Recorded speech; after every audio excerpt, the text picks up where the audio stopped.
You are a cyborg. I'm serious. In your hands, every day you hold infinite knowledge. Everything that's ever been known in human history is accessible with just the click of a button.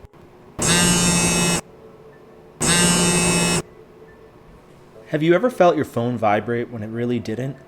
There's actually a term for this. It's called phantom vibration syndrome. And Dr. Robert Rosenberg from the Georgia Institute of Technology described this as a phenomenon that occurs where we're so connected to our phones that even the slightest muscle twitch could be wrongly interpreted as a phone vibration. Do you hear that? That's the sound of a like. And it sounds amazing, doesn't it? And with every like, another neuron fires dopamine. We like, we subscribe, we unfollow, we follow. All of this is new, and our reptilian brain may not yet be adapted to it. And as we're entering the next decade, it's important that we reflect on a phenomenon that may define this last decade. More specifically, the rise of social media and its impact on culture. The 2010 decade saw the introduction of a new phenomenon, the social media influencer. While social media influencers seems like a new concept, it's really just an extension of a well-defined relationship that dates back to the 1950s, and it's called the parasocial relationship. It all started with two guys, Donald Horton and Richard Wall, who in 1956 published the paper Mass Communication and Parasocial Interaction, Observation on Intimacy at a Distance. Donald and Richard noticed that with the advent of the radio and mass communication, there was a new phenomenon that was seen in the human experience. In this paper, these two describe a parasocial relationship as a relationship where one person falls under the illusion that they know another person, while the other person knows nothing about them. Have I lost you? Stick with me.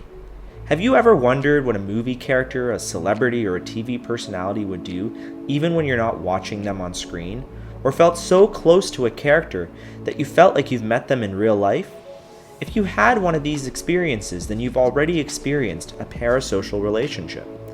For example, the little girl that runs home after school every day to watch her favorite episode of Little Mermaid feels like she knows Ariel, even though Ariel isn't real. Or someone who listens to their favorite podcast host because they work the graveyard shift every night feels like they know their hosts, their thoughts, and their probable behavior. But do they? Social media has capitalized on this, and it's done this for profit. Take Instagram, for example. Even the dashboard is made to facilitate a parasocial relationship. You're scrolling through photos of your friends, and it's interspersed with photos of your favorite celebrities. And celebrities know this. Engagement through Snapchat and other social media avenues where influencers can chat with their viewers and reply to their comments or provide exclusive insight into their life. It's all to provide you with an illusion that you're part of their lives. And these experiences are so that they can post advertisements for products and fool you into believing that it's a recommendation from a friend. And when you purchase it, who wins? Well, it's probably the middle-aged guy that's sitting in a boardroom somewhere who sat back and orchestrated this whole experience for you. Maybe it's the marketing team that carefully crafted their influencer's brand so that it's catered to your niche. So where do you exist in this paradigm, and how does a parasocial relationship impact you? The more time you spend looking at curated images, the less time you spend forming real relationships.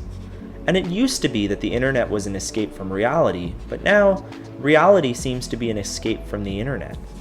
And remember, if it's free, then it's probably free because you're the commodity. With that said, there must be some benefits to social media. After all, we're connected to friends and there's virtually no social friction. You don't need to meet for coffee or drinks or drive long distances, and you can chat virtually at any time of any day. It sounds perfect. But is it? A JAMA paper in September 2019 studied 7,000 adolescents and their social media screen time.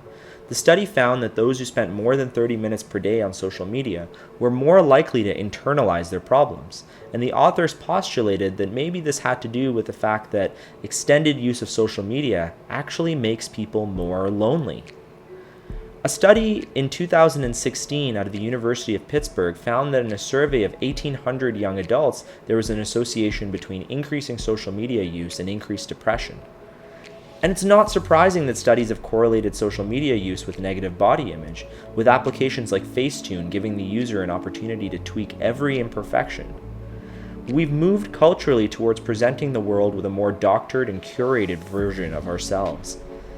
And interestingly, the unblemished technical flawlessness we're aspiring to produce actually makes us a carbon copy of every other social media star in the system.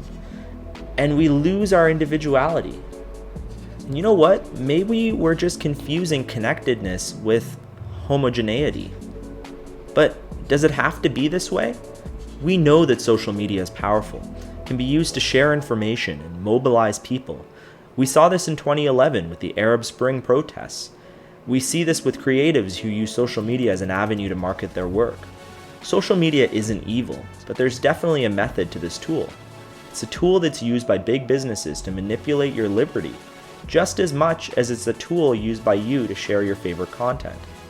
And 2020 is an opportunity for you to unlock your consciousness. Sean Parker, the former president of Facebook, puts it well. It's a social validation feedback loop, exactly the kind of thing that a hacker like myself would come up with because you're exploiting a vulnerability in human psychology.